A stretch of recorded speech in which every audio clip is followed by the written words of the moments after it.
आज देखेंगे हैव या हैज के मुख्य क्रिया के रूप में प्रयोग, है ना।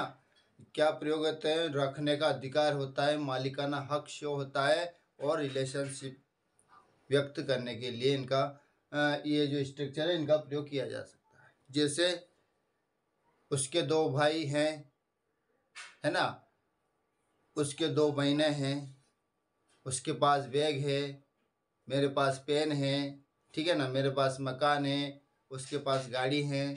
तो ये मालिकाना हक और रिलेशन शो करने के लिए ये सेंटेंसेस का या इस स्ट्रक्चर का प्रयोग किया जाता है। पिछली क्लास में हमने पढ़ा था मुझे इंदौर जाना है, पुस्तक पढ़ना है, अंग्रेजी बोलना है, खाना खाना है, कपड़े धोना है। और फिर पढ़ा था हमने भोपाल जाना था, पुस्तक पढ़ना था, अंग्रेजी बोलना था, ठीक है ना, वगैरह वगैरह।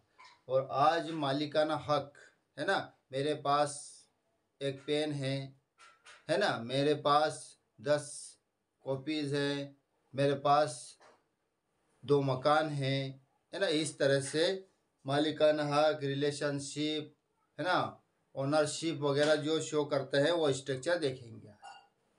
तो देख लीजिएगा, इसमें क्या है, सबसे पहले सब्जेक्ट लिखेंगे, फिर हैज़ या हैव लिखेंगे और फिर नाउन लिखने का है, पर हो सकता है नाउन के पहले एडजेक्टिव आ जाए। एडजेक्टिव मतलब जैसे ब्यूटीफुल है, लॉन्ग है, ओल्ड है, इस तरह से एडजेक्टिव आ जाए पहले, तो पहले एडजेक्टिव लिखेंगे और उसके बाद में नाउन लिखेंगे, ठीक है ना।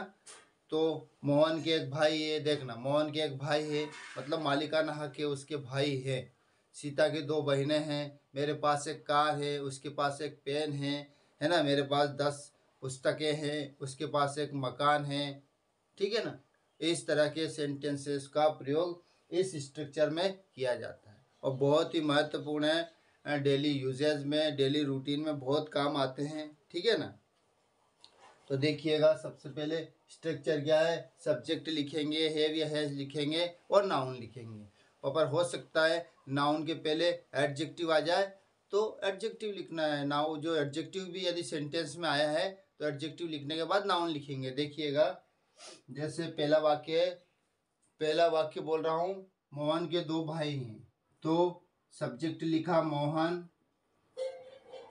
है ना। मोहन में क्या लगेगा, हैज या have, has 2 brothers, Mohan has 2 brothers, ठीक है।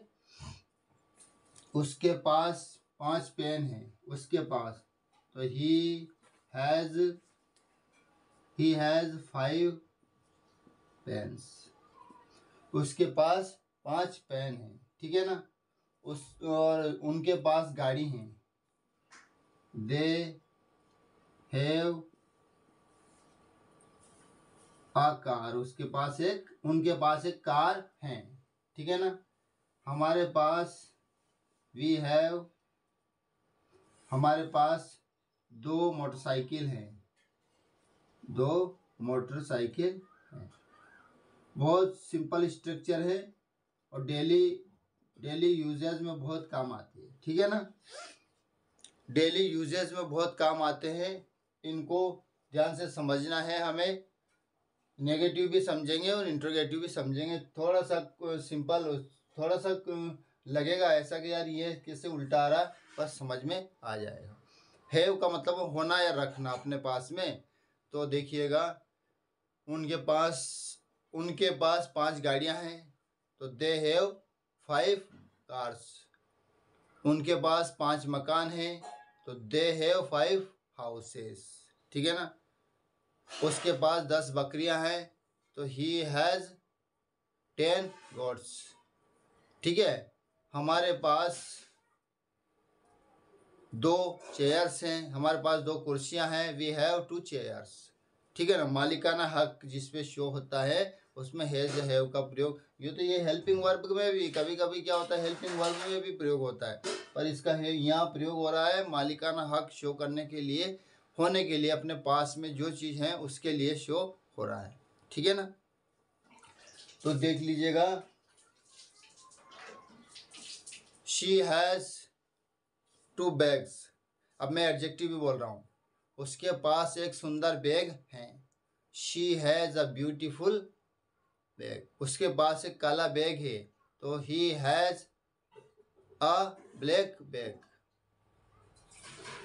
तुम्हारे पास एक सुंदर मकान है, you have a beautiful house. ठीक है, तो ये एडजेक्टिव वाले भी हो गए। देखिए, Meena has a beautiful house, Meena के पास एक सुंदर मकान है। Ram has a black bag, Ram के पास काला झोला है। He has a good experience, उसको अच्छा अनुभव है। उसके पास क्या अनुभव तो होता है ना, तो उसको अच्छा अनुभव है। ठीक है ना। He has a good knowledge of English, उससे अंग्रेजी का अच्छा ज्ञान है। ठीक है ना। तो ये चीज़ रखना या होना या मालिकाना हक व्यक्त करने के लिए प्रयोग में लाया जाता है। ठीक है ना। और अब देखिए नेगेटिव में कैसे यूज़ करेंगे, नेगेटिव और देख लीजिएगा। अगर जैसे मोहन के दो भाई नहीं है, है ना, मोहन के दो भाई नहीं है ना, तो मोहन के मतलब कोई भाई नहीं है, तो इसका नेगेटिव में देख लीजिएगा, मोहन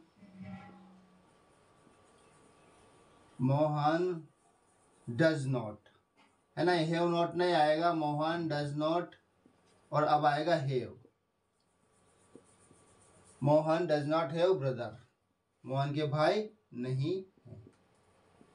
ठीक है ना। और ब्रदर्स लिख दिया तो भाई, बहुत सारे भाई की बात। Mohan does not have brothers. देखिएगा, Meena does not have bag, Meena के पास बैग नहीं है। ठीक है ना। मेरे पास मोटरसाइकिल नहीं है, तो I do not have a bike, या अ बाइक बोल दो या मोटरसाइकिल बोल दो, मेरे पास मोटरसाइकिल नहीं है। तो नेगेटिव में दो तीन तरह से बनते हैं, है ना। देखिएगा, आई या की जगह दो हो रहे हैं अपने, आई हैव नो बाइक भी बोल सकते हैं। मोहन डज नॉट की जगह मोहन हैव नॉट ब्रदर्स भी, मोहन हैवंट ब्रदर्स भी बोलते हैं। पर ये बहुत सरल है, बहुत अच्छा है, शुद्ध है, एक्यूरेट है, इसलिए इसको बोला जाता है। ठीक है ना। इंट्रोगेटिव में भी ऐसे ही होगा, क्या तुम्हारे पास 10 पेन हैं, क्या मोहन के पास 2 मकान हैं। तो देखिएगा, प्रश्नवाचक में क्या होगा, ध्यान से देखिएगा, डू या डज तो वो सिंगुलर प्लूरल के हिसाब से लगते ही हैं। देखिएगा, डज राजू, अब हैव लगेगा, यहाँ हैज नहीं लगेगा। ठीक है ना। Does Raju have 2 houses. ठीक है ना। क्या राजू के पास 2 मकान हैं। डू यू हैव एक्सपीरियंस, क्या तुम्हारे पास अनुभव है, क्या तुम्हारे पास अनुभव है, तो कहेगा नहीं, मेरे पास कोई अनुभव नहीं है, तो I don't have any experience. तो डेली यूजेस में बहुत उपयोगी है ना। रखना है, मालिकाना हक है, रिलेशनशिप के ये शो करते हैं ना, तो इस स्ट्रक्चर का यूज करते हैं। ठीक है ना। जो भी अपने पास में है या अपन रखते हैं, उस सब को, मेरे पास 10 भैंसे हैं, 10 गाय हैं, दो खेत हैं, है ना, 5, जो भी जितनी भी चीज़ें हैं, जो भी नाउन दिखाई दे रही हैं, तो उसमें सबसे पहले क्या करेंगे, हम सब्जेक्ट लिखेंगे। यदि मुझे, उससे या जिससे भी बोलना है, उस सब्जेक्ट लिखने के बाद में उसके अनुरूप हैज़ या हैव लगाना है। ठीक है ना। ये हैज़ या हैव लगाना है, तो देखिएगा, या हैज़ या मीना हैज़ कि कोई नाम आया, आई हैव, आई में हैव लगेगा, वी में हैव लगेगा। ठीक है। तो अपने पास में है, तो जो भी चीज़ें, तो हैज़ लगाना है। और रखना वाली चीज़ आई, अगर नेगेटिव में आई तो हैव लगाया जाता है उसमें, चाहे वो सिंगुलर हो या प्लूरल। देखिएगा ना, ये सिंगुलर है ना, मोहन डज नॉट हैव, ये रखने वाला बात है या होने वाली बात है, तो ये हैव उसके लिए नहीं, इसके लिए नहीं है कि सब्जेक्ट के हिसाब से नहीं लगा, ये रखने वाली, ये मुख्य क्रिया का काम करती है। ठीक है ना।